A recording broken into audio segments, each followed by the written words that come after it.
Muy buenos días a todos. Les damos la bienvenida a esta última jornada de la cuarta semana del clima en Chile, organizada por la Fundación Konrad Adenauer. Queremos agradecer en primer lugar a todo el público, panelistas, moderadores, expertos que desde diferentes lugares del mundo han participado en la serie de actividades que hemos estado desarrollando durante esta semana. Y hoy dedicaremos las conferencias en realidad, a un tema que nos incluye a todos: estilo de vida responsable post pandemia. La primera conversación de este viernes será la economía circular como motor de la recuperación sostenible, un concepto que hoy más que nunca es urgente para resguardar la vida del planeta y de nosotros mismos en el futuro. ¿En qué consiste este concepto y cuál es el objetivo de esa estrategia de la que tanto se habla? En el siguiente panel, moderado por Lynette Sloway, directora del área de transferencia tecnológica y economía circular de la Fundación Eurochile, intentaremos dar respuesta a esas preguntas. Bienvenidos. A todos. Muchas gracias por la invitación a moderar este panel.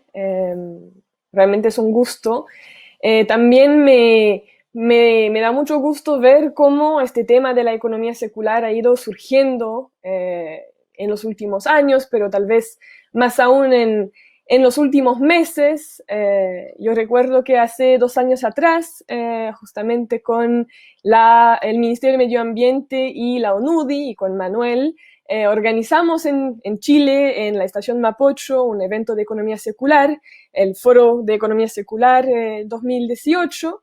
El año anterior había ocurrido en Uruguay y este año en Paraguay de forma virtual hace muy poquito tiempo. Y en esa etapa, en ese minuto, en 2018, la conversación sobre economía circular, al menos en Chile y América Latina más en general, estaba bastante en pañales, diría. Pero hoy siento que realmente hemos avanzado muchísimo y no sé si las crisis que tenemos actualmente han apurado un poco esa conversación, ese proceso, y eso lo podemos conversar durante este panel, pero realmente me alegra también saber que hay varios países en América Latina que están avanzando en desarrollar sus hojas de ruta de economía circular. Todos en el panel hoy estamos de una u otra forma involucrados en la construcción de estas distintas hojas de ruta, así que también espero poder conversarte eso con nuestros distintos panelistas. Hoy tenemos a 3 panelistas de lujo: Manuel Albaladejo, Melanie Valencia y Luis Martínez Serna. Cada uno tendrá un máximo de 15 minutos para realizar su presentación, porque la idea es que después también tengamos un tiempo para conversar y responder a sus preguntas. Y sí que también los invito a todos los que nos están mirando mandar desde ya sus preguntas para enriquecer esta conversación. Para partir, voy a invitar a Manuel Albaladejo a tomar el micrófono. Manuel es representante de la oficina regional de ONUDI en el Cono Sur, donde se especializa en áreas de política industrial y comercial, desarrollo del sector privado, economía circular e industria 4.0. Como les mencionaba antes, está participando activamente en el diseño de hojas de ruta tanto en Uruguay como la de Chile, y anteriormente se ha desempeñado como académico para la Universidad de Oxford y como especialista del sector privado con el Banco Mundial en Indonesia. Manuel, bienvenido, la palabra es tuya. Muy bien, Lynette, muchas gracias por la invitación a la CAS. Es un gusto estar esta mañana de viernes con ustedes, estando un ratito hablando sobre economía circular. Creo que nos gusta, ¿verdad? Así que bueno, yo lo que quería hacer es una presentación relativamente corta sobre el tema del mercado secundario de materias primas, que es uno de los elementos que consideramos importante para la economía circular. Uno de los temas que creo que emerge todo el rato es dónde está la demanda para estos productos circulares. Tenemos un montón de iniciativas, como Lynette ha hecho referencia con respecto a las hojas de ruta y demás, pero a los empresarios realmente lo que les interesa es saber qué perspectivas de mercado tienen los productos circulares, ¿no? Y uno podría identificar que la gran problemática a día de hoy es que la falta de demanda para ese tipo de productos hace que los empresarios no tengan el incentivo de embarcarse en estas prácticas diferentes, ¿no?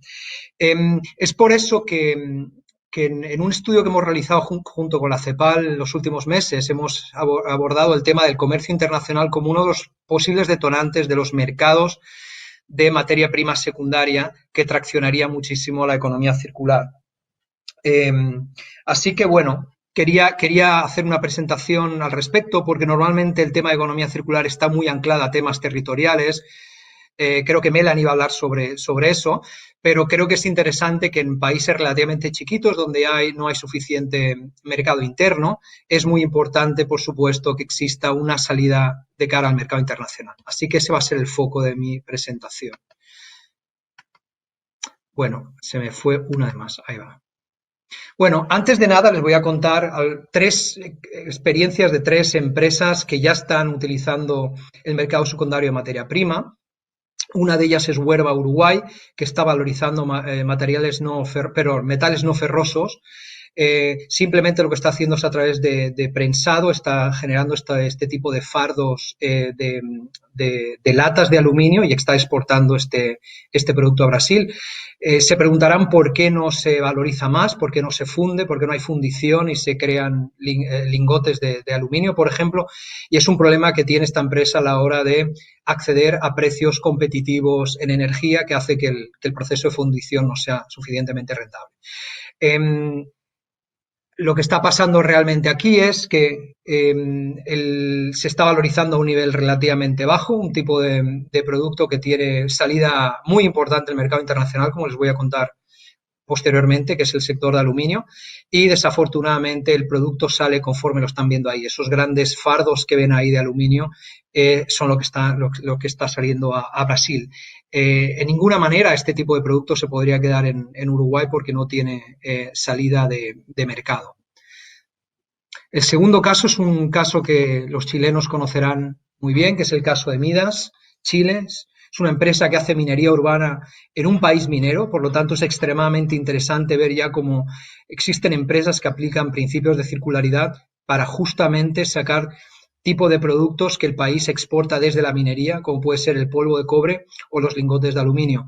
En este caso, Midas es una empresa referente en toda América Latina, no solamente porque valoriza los residuos de aparatos eléctricos y electrónicos, sino también porque lo hacen además utilizando 100% energía renovable. Este es un ejemplo muy claro también del potencial que tiene la aplicación de la circularidad, pero que también necesita de proveedores internacionales para la compra de este tipo de producto. El tercer caso que les quiero contar es el caso de una empresa uruguaya que se llama Uruplac, que produce paneles de plástico reciclado. Este tipo de paneles, como pueden ver arriba a la derecha, no se ve muy bien porque está tapada por la imagen de delante. Se utiliza para crear, por ejemplo, lo que se llaman reciclómetros, que son tachos de basura y demás, pero que no eran muy atractivos.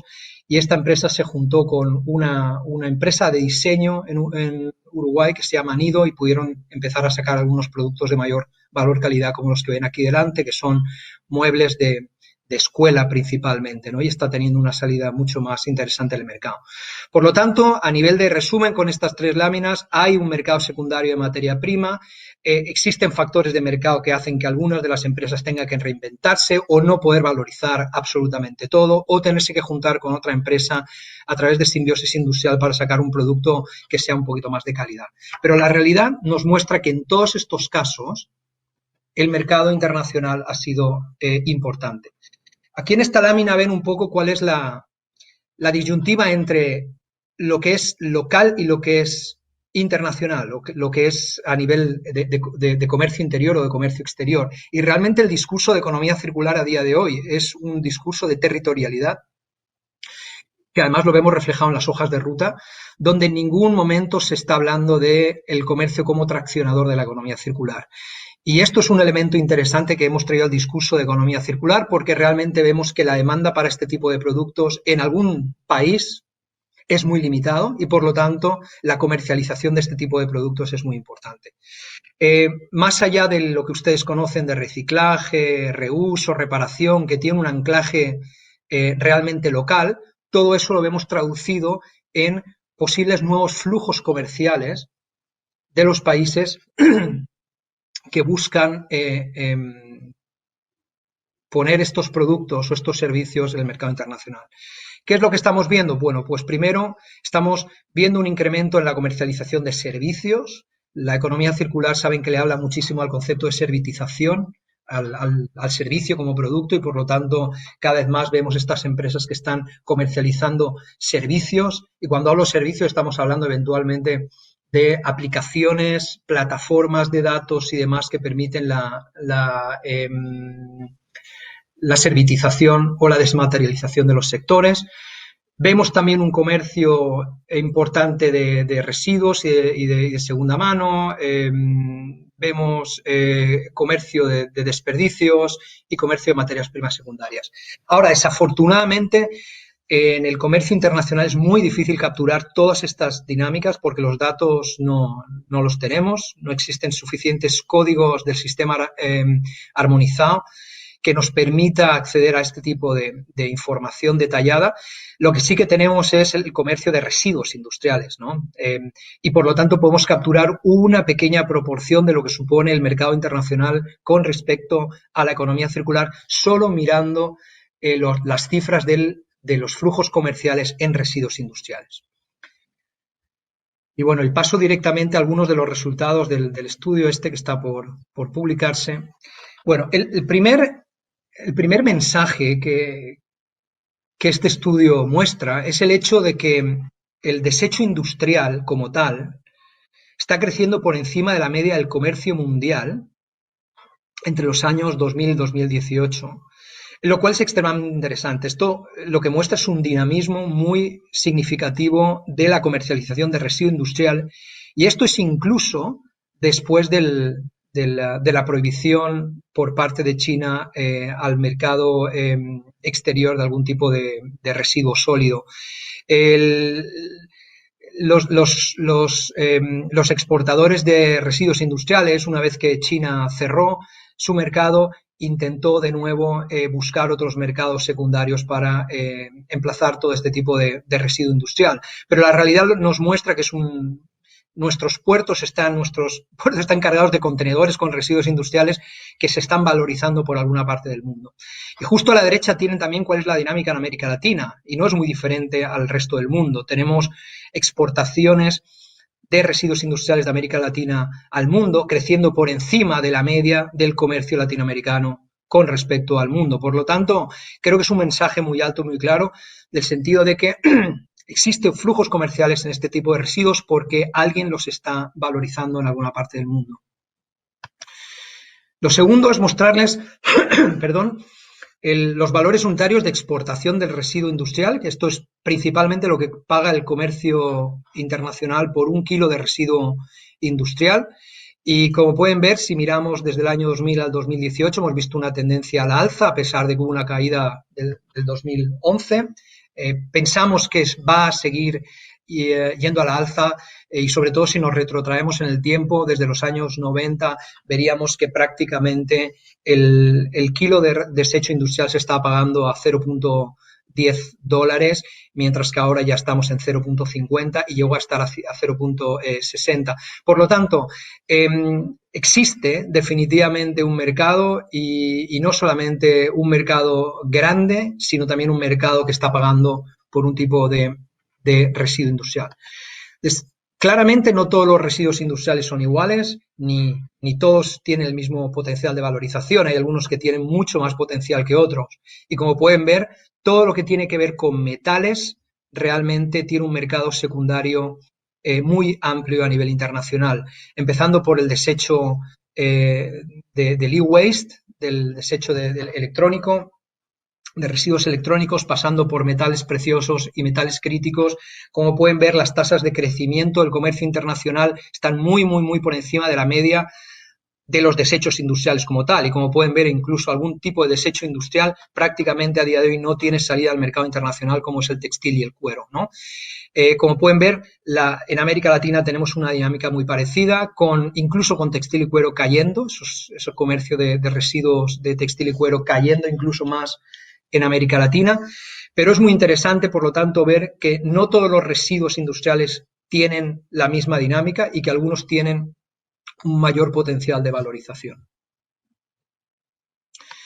Bueno, ¿qué podrían pensar ustedes? Bueno, lo que podrían pensar es que, lógicamente, lo que está pasando aquí es que los países ricos, ¿verdad?, se están sacando los residuos industriales y los están mandando a países pobres. Eso podría ser la lógica, ¿verdad? Utilizar las regiones en desarrollo como vertederos de los países ricos. Bueno, pues no es así, no es correcto esa apreciación.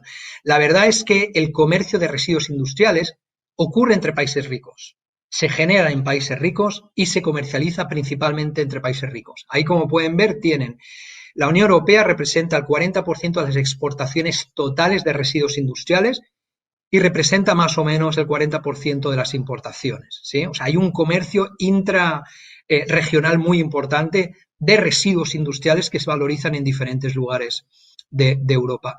Como pueden ver, Estados Unidos es un exportador neto de residuos industriales, no es un importador, no tiene esa cultura de importar residuos industriales para valorizar, pero como pueden ver, Asia y la Unión Europea son las regiones a día de hoy que más están recibiendo ese tipo de residuos para valorización. Ahora quería pasar algún ejemplo muy concreto de cómo los mercados de materia prima secundaria tienen mucha más salida en algún tipo de sector en concreto. Aquellos sectores que realmente tengan muchos elementos de circularidad realmente van a suponer una valorización muy, muy significativa y por lo tanto van a ser muy interesantes para el comercio internacional.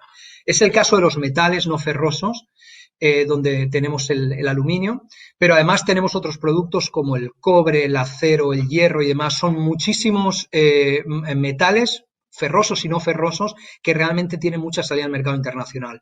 Luego tenemos otro tipo de sectores que son más difíciles de valorizar, como puede ser el sector plástico, por la gran gama de productos de plástico que existen, y otro tipo de sectores como el textil, confección, etcétera, etcétera, que pueden también suponer grandes retos para la valorización.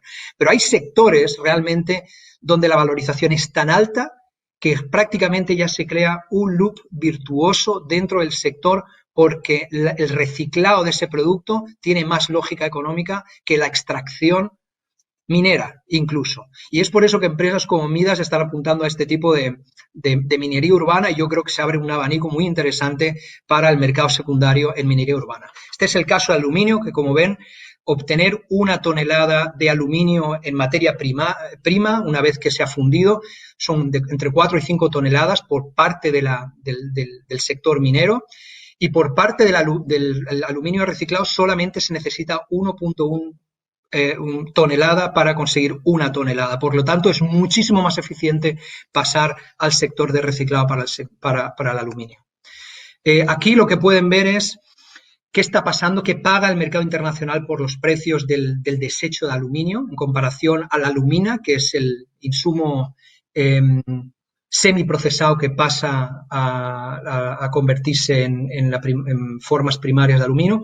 Y como pueden ver, el reciclado de aluminio se paga muy por encima en el mercado internacional que el producto que viene directamente de la minería. Y además tiene una serie de beneficios económicos para las empresas que no tiene precedente, ¿no? Como pueden ver ahí, lo que ahorra 1 kilo de aluminio desde el punto de vista de productos químicos, desde el punto de vista minero, con la extracción de la bauxita, el impacto que tiene a nivel de consumo energético y, por supuesto, el impacto que tiene también con una reducción significativa en emisiones de CO2. Esto lo que... Manuel, Sí, estoy acá. corro el ingrato de decirte ir cerrando, por favor. Cerrando.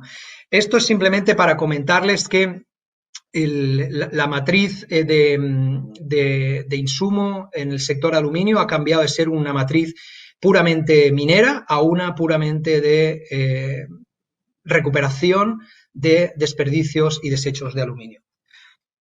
Entonces voy a pasar a la última lámina y voy a hablar del Pacto Verde, pero directamente paso a las conclusiones.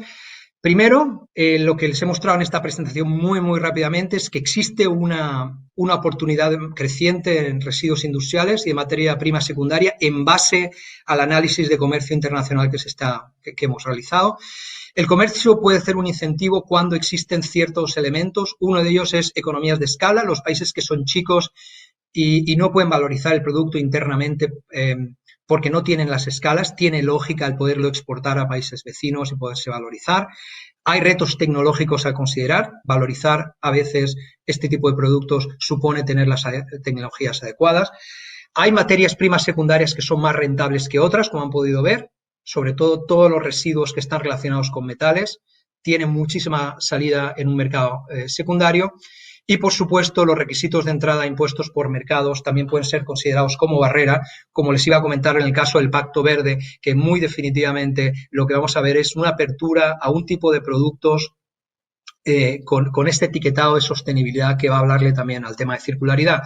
Desde América Latina lo vemos como una oportunidad, pero también el sector empresarial lo está viendo como una barrera técnica al comercio. Así que, bueno, les dejo con eso y muchísimas gracias por la invitación. Gracias, Manuel. De nuevo quiero invitar a todos a mandar sus preguntas. Yo ya tengo varias para Manuel, así que espero que ustedes también se animen en mandar sus preguntas. A continuación, quiero invitar a Melanie Valencia a presentar. Melanie es candidata doctoral en Economía Circular Inclusiva por la KU Leuven en Bélgica y se enfoca en su investigación en la transformación a modelos económicos circulares desde una visión holística de la sostenibilidad y va colaborando con actores de gobierno, industriales y sociales. También es la directora del proyecto y consultora líder de la hoja de ruta de economía circular para Ecuador y fue nombrada innovadora menor de 35 años por el MIT por su colaboración en investigación en biotecnología en Columbia University durante su maestría. Melanie, todo tuyo. Bienvenida. Muchísimas gracias, Lynette. De acuerdo a lo que habíamos conversado con respecto al tema de hoy, sí quería enfocar mi presentación a la economía circular para una recuperación sostenible. Y les pongo una fotografía de Ecuador porque, bueno, como lo mencionó Lynette, estamos trabajando con la Universidad San Francisco de Quito, el Centro de Innovación y Economía Circular, gracias a la apertura del Ministerio de Producción del MPCI de aquí de Ecuador y la GIZ en crear la fase 2 de lo que será nuestra hoja de ruta en Ecuador. Entonces, muy abierta a conversar acerca de cómo estamos también operacionalizando algunas variables para que la economía en efecto pueda aportar a una recuperación sostenible. Pero por esto mismo quería, y porque he escuchado a Manuel y a Luis hablar previamente acerca de economía circular, yo quería darle un enfoque un poco distinto a mi presentación y contarles acerca de un proyecto de arte y ciencia en el que estoy trabajando ahora. Este proyecto se llama Micorriza y es dentro de un fellowship con Arizona State University, en el que estoy tomando los temas de la biomímesis, de los que hablamos muchísimo en economía circular, sobre todo como inspiración para el diseño. La verdad es que también tenemos que tomar a la biomímesis, a la biomímica, como una inspiración para pensar en cómo nos organizamos. La economía circular está sobre todo anclada en cómo nos organizamos. Sí, hablamos acerca de los ciclos productivos, los ciclos técnicos y los ciclos biológicos, pero si es que no nos organizamos, simplemente estos ciclos no se cierran. Para mí esta historia comienza con recicladores de base aquí en Ecuador. Espero que no estén viendo la presentación tan borrosa como la estoy viendo yo. Desafortunadamente no les pude mostrar. Esta es una plataforma virtual en la que estoy trabajando, ya que va a ser un proyecto más interactivo y lo vamos a presentar con la UNESCO también. Y la persona que está en la foto es Dina Valencia, y ella fue una de las 42 recicladoras con las que estuvimos trabajando con un equipo, sobre todo María Fernanda Solís y Milena Yepes en el libro Reciclaje sin recicladoras es basura. Y a eso justamente me refiero. Este es el lema que utilizan los recicladores a nivel regional y representa la realidad. Si es que no existen personas que se preocupen de cerrar estos ciclos, quienes vean beneficio de cerrar estos ciclos, simplemente no se cierran. Quizás los mayores aprendizajes de entrevistar a recicladores y recicladoras para mí han sido, sobre todo, ver que la organización hace toda la diferencia y no es solamente en términos de acceso a los residuos y presentarse frente a los municipios, presentarse frente a los ciudadanos para garantizar el acceso a residuos, sino más bien también la organización interna en la que muchas recicladoras que han liderado estos procesos son las personas que han construido sus propios sistemas de alcantarillado, han construido sus propias escuelas, realmente han trabajado por su desarrollo territorial. Pero al mismo tiempo son aquellas personas que han recibido los mayores impactos, las externalidades ambientales de nuestro modelo económico lineal. Entonces, el trabajar con recicladores realmente abre las puertas a pensar en una economía circular que sea como la planteamos, regenerativa y restaurativa, ambiental y socialmente. Entonces, después de hablar mucho tiempo y colaborar, y sigo colaborando con recicladores, estuve pensando en quiénes son estos otros actores informales que se encargan del cierre de ciclos. Y no oportunidad de justamente volver a mi ciudad. Yo soy del centro del país, de Ecuador, para pensar en esto.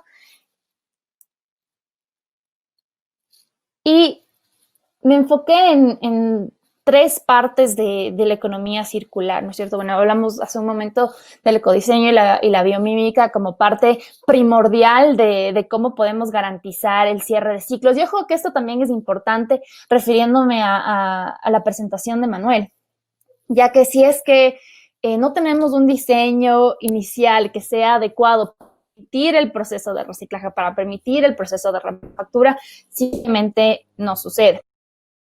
He estado trabajando con tres grupos. El primero es el mapeo con gente que hace reparación. Y la gente que hace reparación aquí, estamos hablando de costureras, zapateros, electromecánicos, gente que repara muebles, que muchas veces están al margen del sistema socioeconómico y que desafortunadamente se están perdiendo.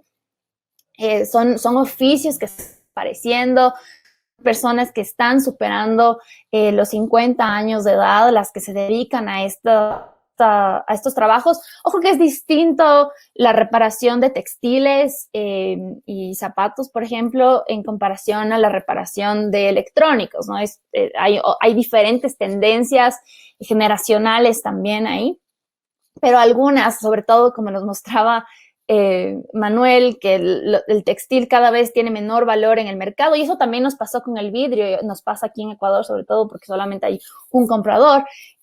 Simplemente se baja esa demanda y la gente simplemente deja de enfocarse en esos trabajos. Entonces sí tiene que haber un trabajo activo y proactivo para hacer que estos oficios tengan la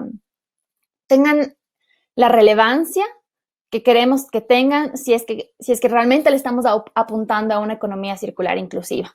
Entonces, por un lado está todo este mapeo, por otro lado está el mapeo de toda la gente que intercambia materiales. Entonces, para eso he estado utilizando los datos de Trucana, que es una plataforma de trueque de servicios y productos. Y en entrevistas con las organizadoras de Trucana, es interesante escuchar también para ellos de los retos comerciales, ¿no? ¿Qué significa el poder mantener una forma como un esfuerzo enorme que están poniendo ellos sin tener económico.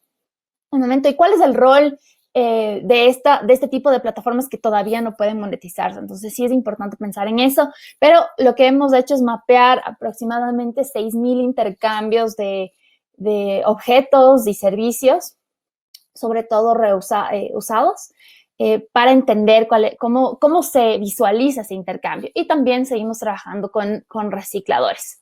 Entonces quería mostrarles, esta es mi ciudad, y si es que se fijan, esta es la colita. Creo que no pueden ver mi cursor, pero les hice un mapa por si acaso. Ese polígono, y que lo vuelvan a ver, es todo donde se encuentra el área de...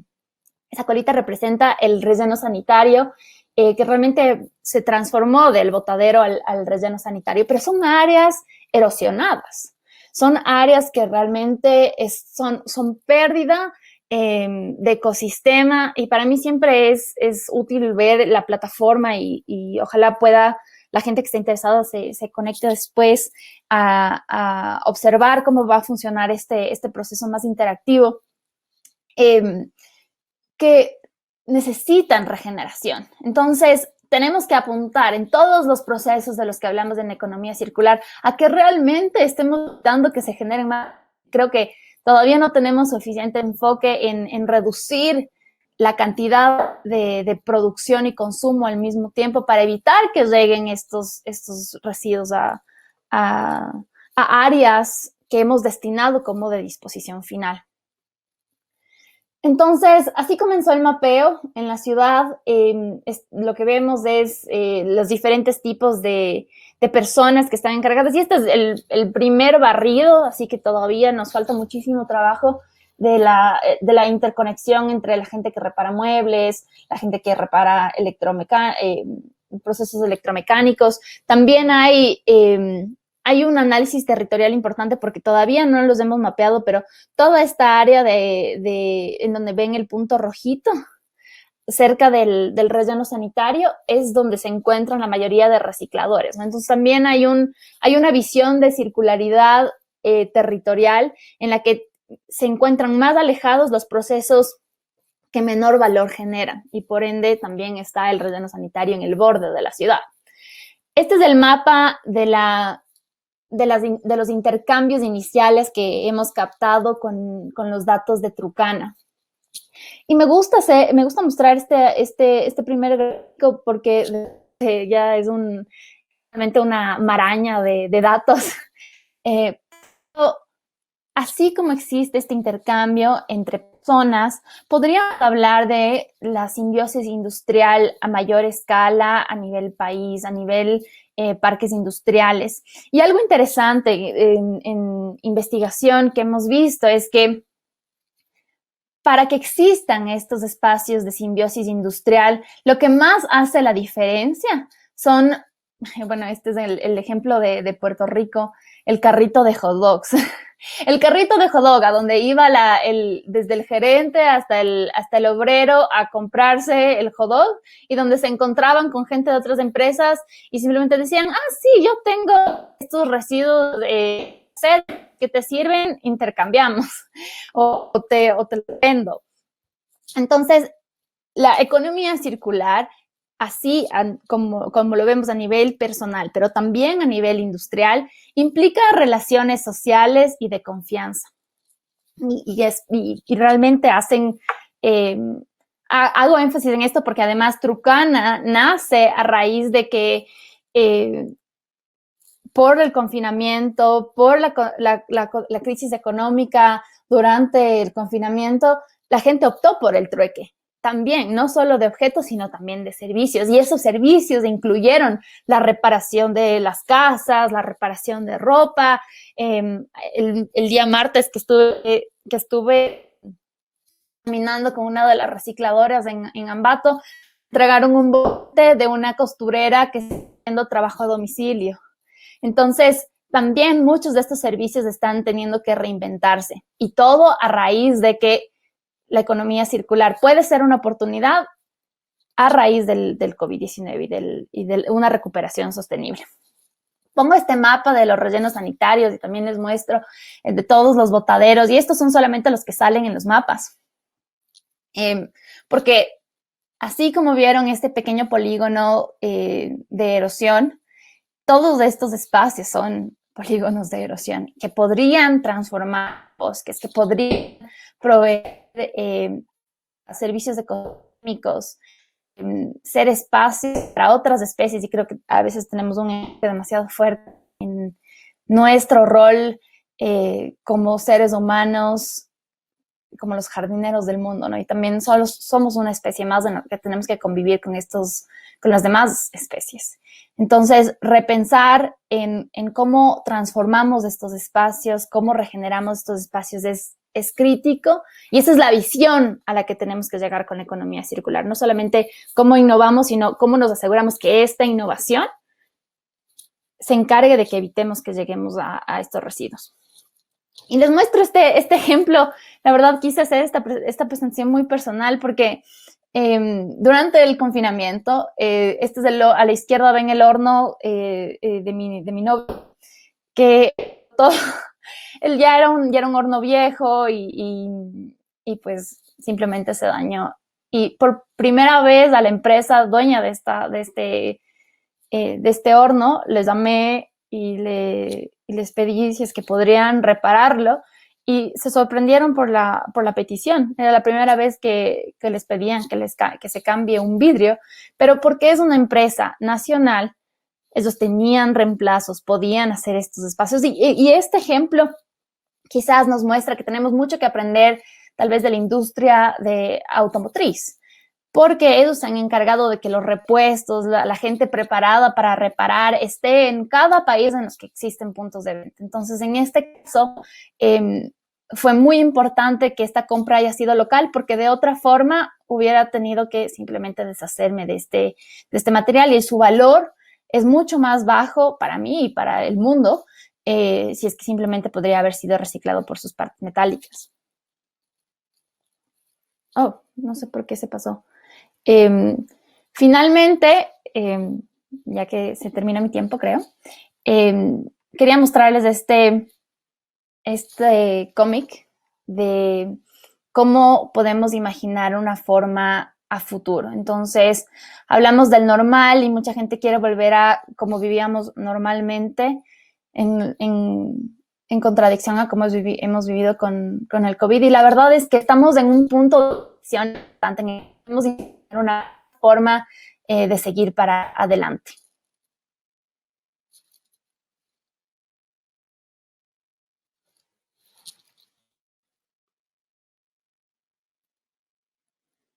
Gracias, Melanie. Mi conexión. No, bueno, se cortó un poquito, pero en general se te escuchó muy bien.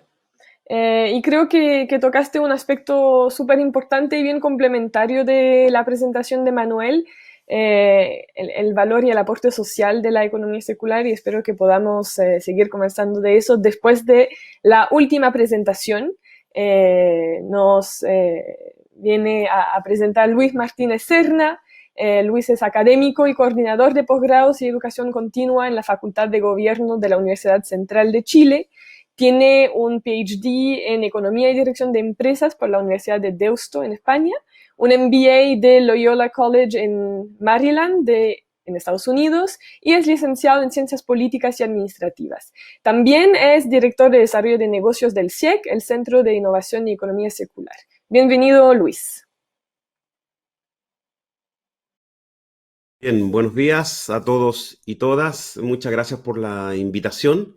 Y por cierto, siempre es un placer acompañar a Manuel y en este caso a Melanie en esta ronda de presentaciones. Y también creo que son instancias fundamentales para poder socializar y también aprender sobre los avances en economía circular a nivel global y a nivel latinoamericano, y respecto a algunas experiencias particulares de países como nos ha señalado recién Melanie. Pues bien, lo mío, y probablemente también va a ser muy complementario a lo que ha planteado tanto Manuel como Melanie. Perdón, aquí esto de estar ahí. creo que es bastante complementario a lo que ha planteado Manuel y Melanie. Y aquí quiero hacer mención particularmente a últimos datos respecto a la evolución de emisiones de CO2 por tipos de economía, para ir introduciendo el tema hacia la reactivación.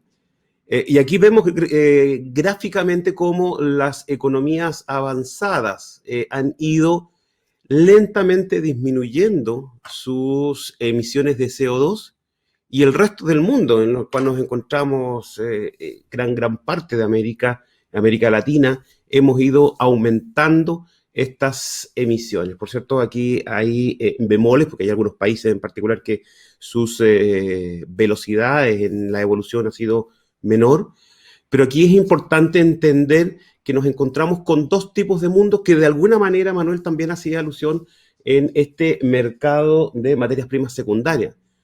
Cuando hay algunos países que tienen un avance o una evolución mayor que otros, es porque hay diferencias en sus sistemas de producción o en los sistemas que se han dado para poder poner distintas velocidades o han adoptado cambios o han tomado medidas que han permitido realizar estos cambios. Por lo demás, aquí nos muestra este cuadro la evolución de las emisiones diarias de CO2 procedentes de combustibles fósiles.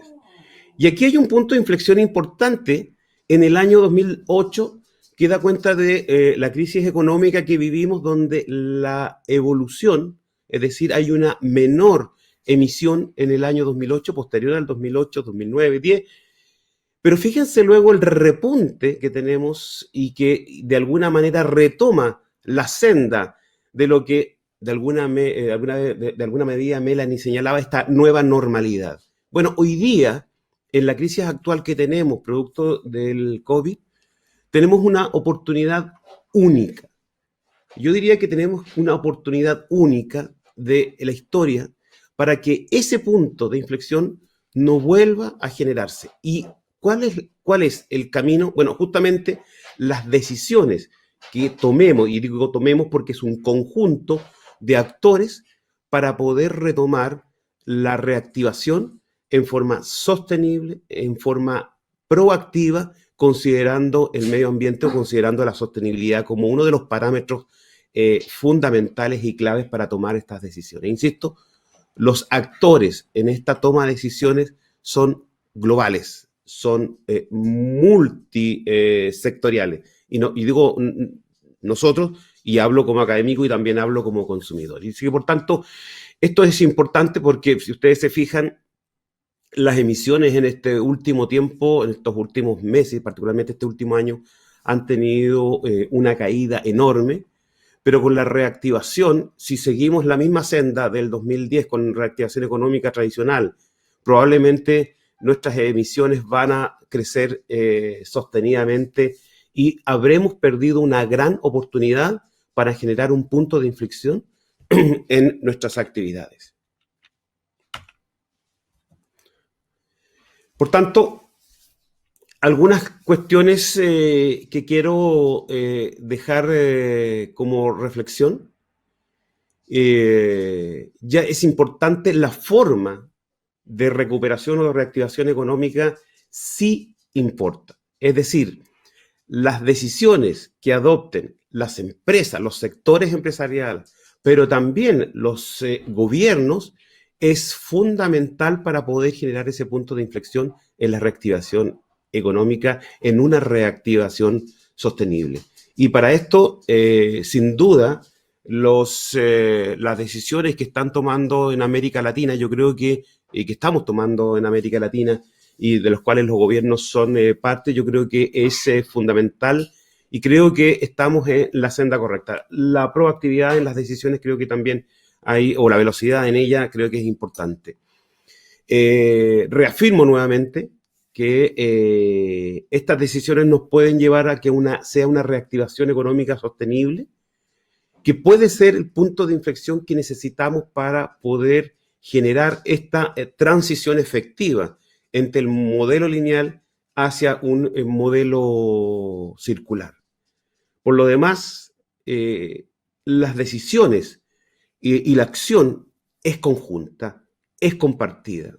Es decir, y me paso al punto siguiente, los actores, los múltiples actores que podemos formar parte de estas decisiones pueden contribuir cada uno en su medida. Pero sin embargo, creo que hay actores que son más relevantes o hay actores que son clave y fundamentales para poder generar un impacto muy fuerte en las decisiones.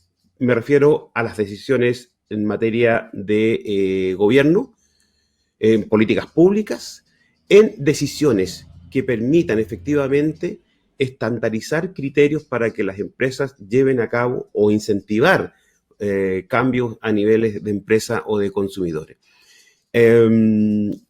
No quiero solo resumir, o sea, quiero plantear estos 4 elementos principales para poder identificar y reconocer que la recuperación que se nos viene encima o que ya debiéramos en algún momento, debiéramos estar en ella, por cierto hay algunos países que están un poquito más adelantados, tiene una relevancia fundamental para poder cambiar el modelo. Sin estas decisiones claves a niveles gubernamentales, se nos hace mucho más difícil y se nos hace el camino la cuesta mucho más empinada, porque requerimos, yo digo requerimos lamentablemente, normativas, porque las empresas y las decisiones a veces no son tan racionales como uno las quisiera. Y yo quiero presentarles con este gráfico la importancia que ha ido tomando la economía circular. Lo planteo desde la perspectiva de la investigación. ¿Y por qué? Porque tiene efectos también, tiene varios efectos. Primero, podemos visualizar la fuerte irrupción en los últimos años, 2016, 17, a nivel global, pero sin embargo, a septiembre del 2020 podemos visualizar que el concepto de economía circular en investigación a nivel global, WOS particularmente, concentra solo el año 2020 el 33% de la investigación. Y esto ya nos da algunas luces respecto no solo a la importancia del concepto de economía circular en este tipo de investigaciones, sino también porque las investigaciones apalancan financiamiento, establecen líneas de investigación, pero también generan actividad económica a partir de la investigación aplicada y a partir del escalamiento, por ejemplo, de nuevas tecnologías que estén orientadas en economía circular. Por tanto, la perspectiva ya no solamente gubernamental, la perspectiva ya no solamente empresarial, que por cierto son fundamentales, sino también qué es o qué desde el mundo científico, desde el mundo académico, se está aportando para incorporar los modelos de economía circular en la investigación, no solamente una investigación teórica, sino también en las investigaciones aplicadas que apunten a investigación y desarrollo, que apunten al escalamiento de tecnología para poder incorporarla en los procesos productivos. Este punto de inflexión que ya está generado, creo que es fundamental también para los países poder apalancar recursos hacia estas líneas de investigación. Lamentablemente, y digo lamentable, no todos los países están apostando por ello. Estamos viendo recientemente la discusión presupuestaria a nivel de Chile y vemos cómo el recorte al Ministerio de Ciencia tiene un efecto negativo sobre lo que estamos viendo, es decir, menos recursos para investigación, menos recursos para la academia. Y por tanto, tenemos que generar esa conciencia global respecto a cuáles son los elementos que nos van a permitir enfrentar de mejor forma nuevas crisis que vendrán, pero también aprender que la forma de levantarnos de las crisis, como lo hicimos en el 2018, no nos sirve. Hoy día estamos en un momento histórico para levantarnos de esta crisis y poder mirar hacia adelante y quedarnos con la última lámina y con la última parte que nos mencionó Melanie. Es que no volver a esa normalidad, sino cambiar una nueva normalidad donde la economía circular sea un punto elemental en el desarrollo económico, social y por tanto también, por cierto, medioambiental. Yo me quedo solamente con estas cifras.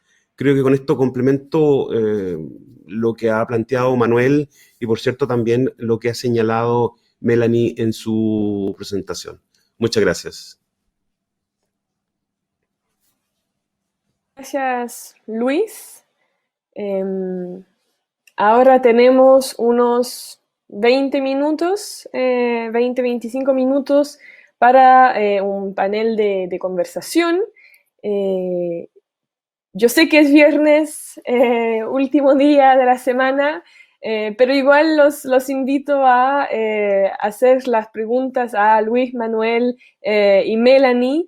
Yo tengo un montón, pero igual siento que es más interesante si podemos contestar sus preguntas también.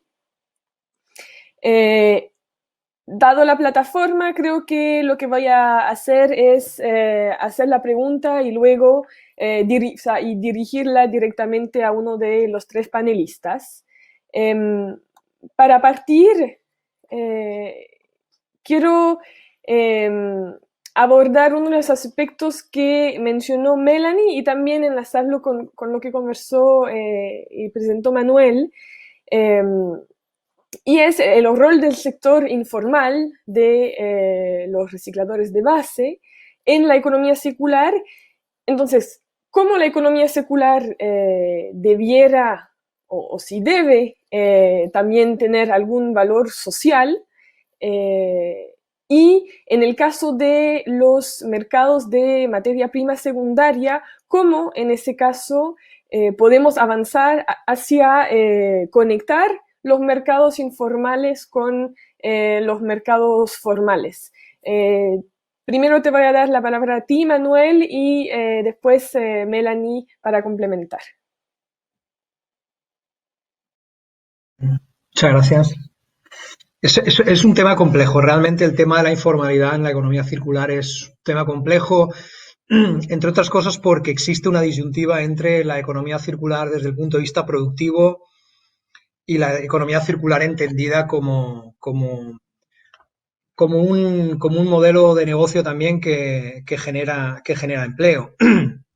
Es decir, aquí estamos hablando que la economía circular tiene tanta gente metida en ciencia y en desarrollo como tiene gente que son recicladores informales y por lo tanto el rango de gente que trabaja en economía circular es muy amplio.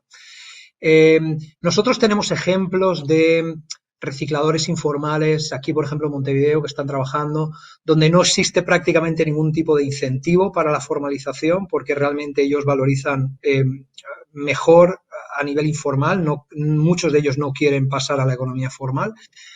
Y en las recicladoras formales que se tienen aquí, el objetivo es más un objetivo social que un objetivo de valorización como tal. Es decir, aquí el problema que hemos encontrado es que en las recicladoras, dado el problema del producto que viene de origen totalmente desclasificado, supone un trabajo muy arduo por parte del reciclador y que hace que, bueno, que tienda a orientarse más a un mercado informal.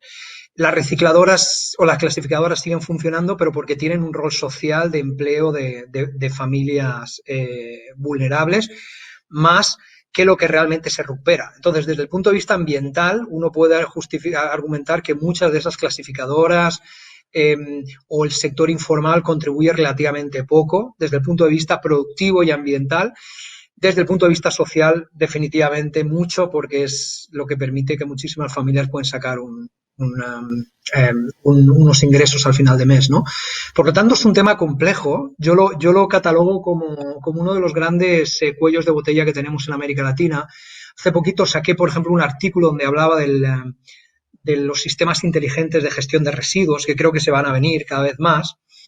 Que es automatizar la recolección, distribución y clasificación de residuos para realmente hacerla eficiente y donde prácticamente la economía informal no tiene un rol, ¿no? Pero la realidad que tenemos en América Latina es que gran parte de los recicladores están a día de hoy en la economía informal y qué vas a hacer con eso, ¿no? Entonces, bueno, es un cuello de botella, no tengo una respuesta concluyente para darte, simplemente decirte que sí que creo que la realidad apunta a que estos sistemas de gestión de residuos, clasificación y luego reorientación de estos flujos de residuos a plantas de manufactura y demás, cada vez se va a automatizar más, cada vez van a haber más propuestas de sistemas inteligentes de gestión, pero se va a tener que hacer a nivel de piloto porque realmente son costosos y a día de hoy existe un conflicto de interés muy grande con el sistema de recicladores informales en las economías de América Latina.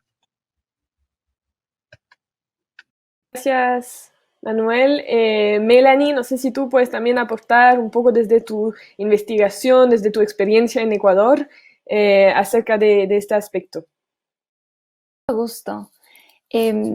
La verdad es que dentro de economía circular y cómo lo estamos viendo desde Ecuador, también es un tema de justicia histórica y geoespacial, como les estaba comentando durante la presentación. La mayoría de recicladores existen porque vivieron dentro de espacios de disposición final, porque no tuvimos realmente no hemos hecho una redistribución adecuada de los impactos, por un lado, y de la carga, es decir, de la separación en fuente adecuada por parte de los ciudadanos. Entonces, dentro de la Constitución aquí y han existido ya dentro del Código Orgánico del Ambiente el reconocimiento de los recicladores como grupo vulnerable y como teniendo un rol fundamental y acceso preferencial a residuos. Lo mismo sucede en Colombia.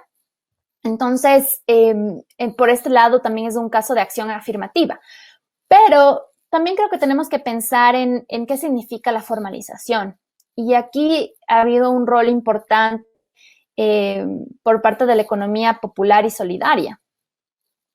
Entonces, tal vez no es necesariamente generar empleo directo por parte de las empresas manufactureras, pero sí por parte de las asociaciones como un proceso de formalización y también enfocarse en el pago por el servicio, porque como mencionaba Manuel, realmente el trabajo es muy fuerte y al menos aquí en Ecuador las recicladoras formales realmente recuperan insignificativamente. Y hay datos a nivel mundial que muestran que los recicladores informales son mucho más eficientes que la mayoría de los procesos formales. Entonces, sí hay un rol importante ahí del reconocimiento de los procesos informales y ojalá dejar de llamar procesos informales, ¿no es cierto? Hablar de la economía popular y solidaria como un mejor sistema. Ahora también está el problema de la valorización de estos productos, ¿no? Porque incluso con los ejemplos del aluminio, el acero, no es que el aluminio directamente que se recicle, tampoco el acero que se recicla, pueden ir a todos los productos que se hacen con acero. Las propiedades de estos materiales disminuyen en el momento en el que son reciclados porque se acumulan diversos metales del proceso de fabricación. Entonces, sí tenemos que pensar también en ecodiseño y para que después pasemos al proceso de reciclaje. Además, y finalmente, hablamos de redistribución muchas veces, ¿no es cierto? Yo estoy hablando de acciones afirmativas en realidad. Pero también tenemos que pensar en creación de valor. Entonces, algo que mencionaba Manuel al principio de la presentación acerca de costos tan altos para poder hacer el proceso de manufactura y de fundición, si mal no recuerdo, del aluminio, tenemos que pensarlos internamente y también para que participen ese rango tan grande de profesionales, ¿no es cierto? Entonces, si podemos valorizar internamente y agregar valor a los procesos productivos, creo que también existe un rol importante de los recicladores. Entonces, también hay una construcción de capacidades importantes. Gracias. Muchas gracias, Melanie. Bueno, esta conversación da para mucho más, pero ya están llegando preguntas en el chat, así que voy a seguir una pregunta para Luis, ya que Luis, tú nos hablaste del rol de las políticas públicas, de los gobiernos, ¿no? en impulsar la economía circular y en aprovechar esta crisis. Y aquí voy a hacer una mezcla de dos preguntas que llegaron. Primero, ¿cómo asegurar que los políticos toman en cuenta la economía circular a largo plazo y que no sean simplemente iniciativas que se queden dentro de un mandato de una administración? Y en paralelo, ¿qué países vemos que hoy están realmente aprovechando la crisis, esta baja de emisiones para impulsar una reactivación sostenible?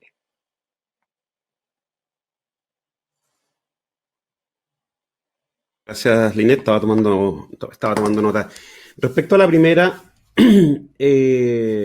nosotros con la Fundación Konrad Adenauer, con ECLA, el Programa de Cambio Climático, estuvimos realizando el año pasado un estudio de levantamiento de información a nivel latinoamericano sobre las iniciativas públicas en materia de economía circular. Nos encontramos con cerca de 80 iniciativas que apuntan y que toman en cuenta la economía circular. Nosotros actualizamos el estudio este año, que entre paréntesis se presenta la próxima semana, y encontramos 190. Eso no significa que en un año hayan aumentado poco más de 100, sino que hicimos una distinción en aquellas actividades que están directamente relacionadas con la economía circular y algunas que se vinculan o que están indirectamente relacionadas. Y aquí hay una cuestión fundamental, y es que en el último año, efectivamente, o en los últimos 2 años, ha habido un paso claro, y ya lo mencionaba Linet y Manuel, respecto a las hojas de ruta en América Latina.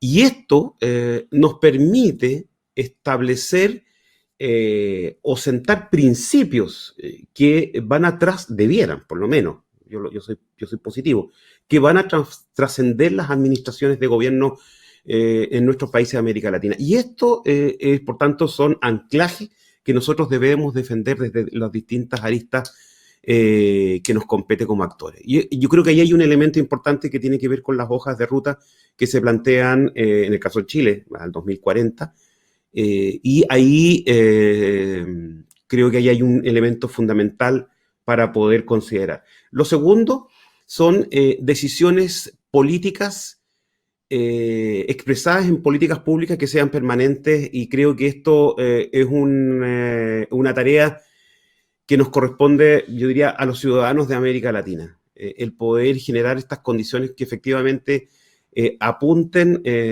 o de alguna manera convenzan a nuestros tomadores de decisiones a niveles políticos que estas materias son de largo plazo, de mediano y largo plazo, y no son cuestiones solo de un gobierno, ¿ya? La hoja de ruta es una, pero hay otras tantas que tienen que ver, como por ejemplo, con establecer ciertos incentivos para cambios en procesos productivos en determinadas industrias o empresas en particular.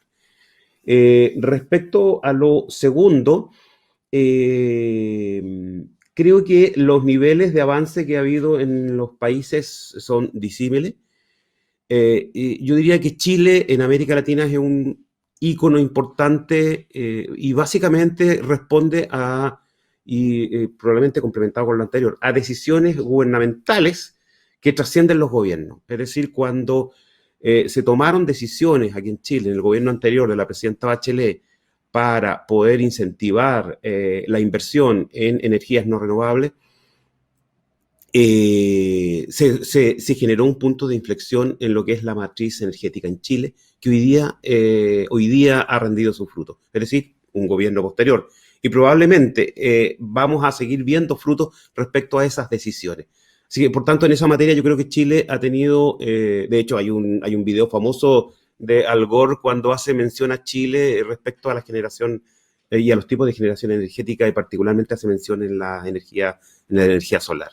Así que yo creo que estamos insisto nuevamente, yo creo que estamos en un momento histórico.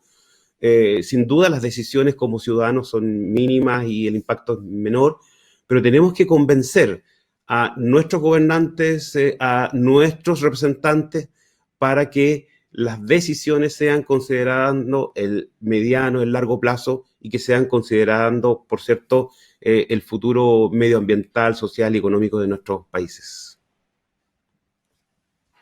Gracias, Luis, y sé que te tienes que ir justo a la hora, así que voy a aprovechar con otra pregunta que de hecho está relacionado con lo que mencionaste y que además está directamente orientado o enfocado en Chile.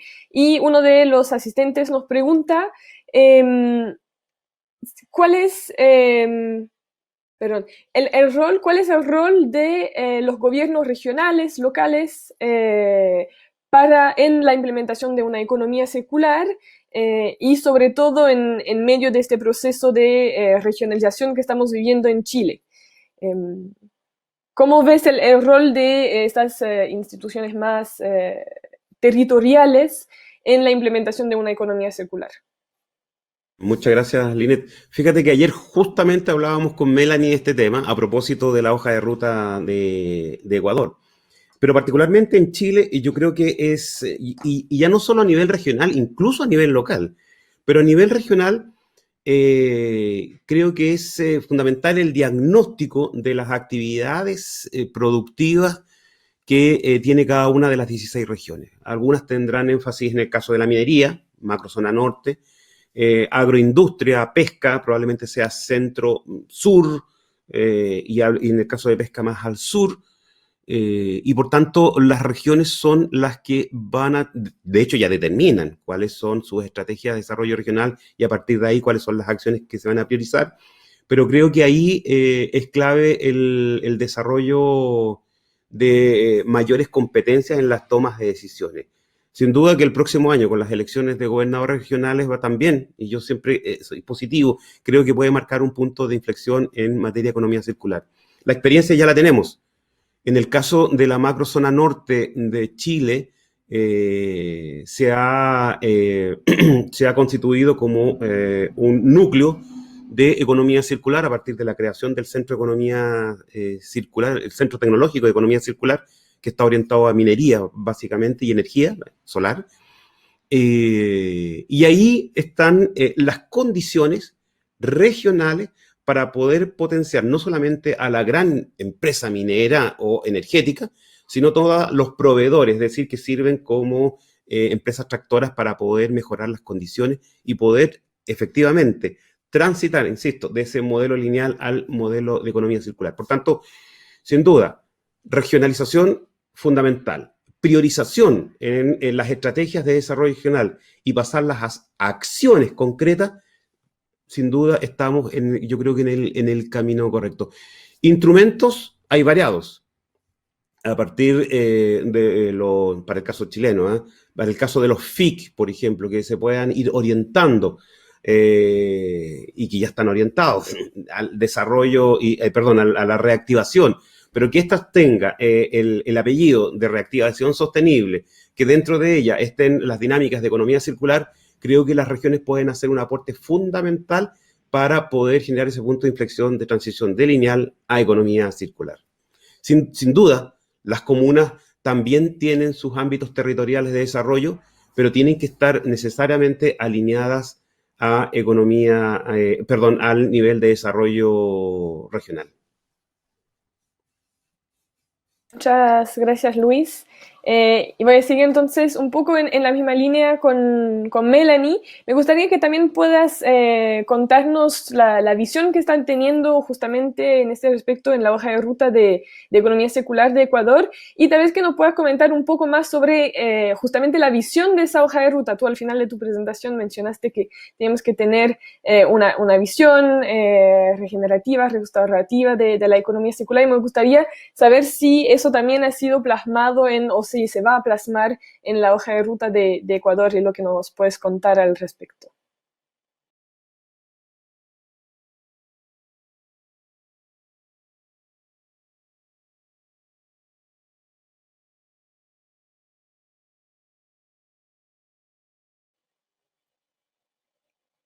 Melanie.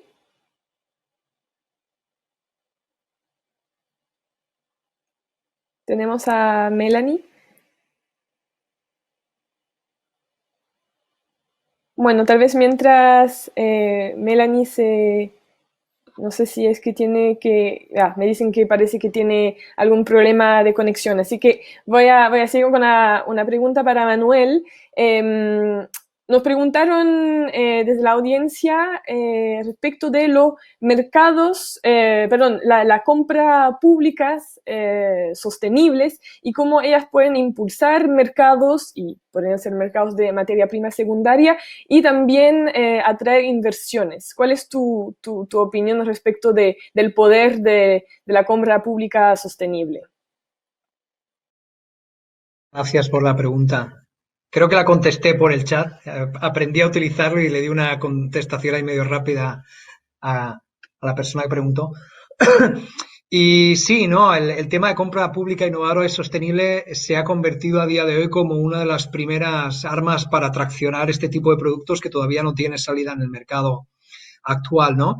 Yo creo que todos los que estamos aquí presentes no tenemos una cultura de tener productos absolutamente reciclados dentro de casa. En algunos casos creo que es muy difícil pretender que exista un cambio en el consumidor de manera inmediata para poder tener este tipo de productos en casa si no tienen ciertos patrones de calidad, ¿no? Yo ahí lo contaba con la experiencia de esta empresa Uruplac, donde solamente a través de agregar valor con una empresa de diseño han podido generar un tipo de producto que posiblemente sea válido para escuelas públicas, para, en fin, para recicladores en parques tecnológicos y demás, pero no es una cosa que uno visualiza que se pueda meter en su casa si no tiene la calidad adecuada, ¿no? Por lo tanto, la compra pública innovadora y sostenible es a día de hoy una de las maneras para traccionar gran parte de este tipo de iniciativas, porque genera una demanda que a día de hoy no existe en el mercado como tal, y sobre todo cuando los países son chicos o los mercados domésticos no son muy sofisticados. Entonces, bueno, eso es un elemento creo que es importante a tener en cuenta. Lo que está saliendo cada vez más, y había otra pregunta al respecto sobre esto, es que se están creando mercados paralelos de compradores y vendedores de este tipo de productos, ¿no? Ya existen plataformas, aquí en la Cámara de Industrias de Uruguay ha sacado una plataforma donde se compra y se venden residuos industriales, ¿no? Es un mercado libre, pero solamente de residuos. Entonces, es extremadamente interesante ver cómo ya se están creando mercados paralelos donde la compra de esos productos pasa solamente entre aquellos grupos que tienen un interés. Entonces no lo estás abriendo un mercado general, sino que estás haciendo un targeting muy específico de aquellos que producen, aquellos que venden y aquellos que compran este tipo de productos. Y bueno, por eso está también todas estas nuevas plataformas que están saliendo. Estaban hablando también de todo el tema de reparadores y demás. La cuestión aquí es utilizar la tecnología que tenemos a nuestra disposición para generar esos vínculos directos entre los compradores y los vendedores de esas materias primas secundarias. Aquí, por ejemplo, tenemos casos de empresas que si tú eres capaz de acumular X cantidad de kilos de papel, vienen, te lo retiran directamente de tu casa o de tu comunidad de vecinos y se lo llevan para reciclar directamente. Tú ya no tienes que meterlos en el sistema tradicional de basura donde está todo mezclado, o tú lo reclasificas y no sabes lo que pasa. Lo único que te están exigiendo estas empresas es tener X cantidad de kilos acumulados, que a lo mejor no los puedes hacer en tu casa, no los puedes acumular en tu casa, pero sí en una comunidad de vecinos, para que se cree ese mercado paralelo donde se valoriza un tipo de producto de manera inmediata, ¿no? Por lo tanto, dos elementos: compra pública innovadora y sostenible, cada vez hay más, pero también existen canales paralelos de compra, distribución y venta de este tipo de productos, que además se viene apoyado todo con las plataformas de información y conocimiento que existen a día de hoy. Gracias, Manuel. Ya estamos en el tiempo. Creo que hemos abierto bastantes conversaciones muy interesantes y si tuviéramos más tiempo podríamos poder entrar un poquito más a fondo. Bueno, simplemente comentarles que Melanie contestó en el chat, lamentablemente está teniendo unos problemas de conexión, así que nos dice que nuestra visión en economía circular ha sido una construcción de abajo hacia arriba y de arriba hacia abajo, al mismo tiempo combinando el estado del arte de la evidencia científica a nivel mundial y regional, y por otro lado recopilando mejores prácticas a nivel regional y local. No sé si ya me escuchan. Y si puedes entonces responder súper brevemente en 2 minutos, genial.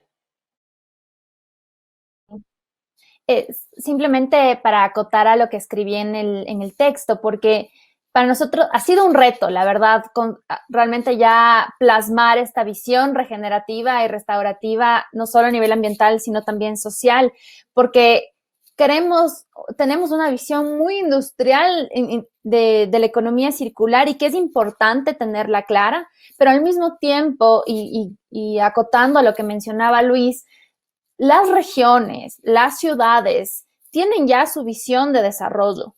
Entonces, el tomar en cuenta las prácticas que se están haciendo localmente sí tiene un rol importantísimo en definir la hoja de ruta. Entonces, para nosotros ha sido importante recopilar estas mejores prácticas, porque eventualmente tendremos ya las mesas de trabajo y queremos mostrarles lo que es posible, ¿no es cierto? Estas son las mejores prácticas a nivel local, estas son las mejores prácticas a nivel mundial. ¿Qué queremos y cómo llegamos allá?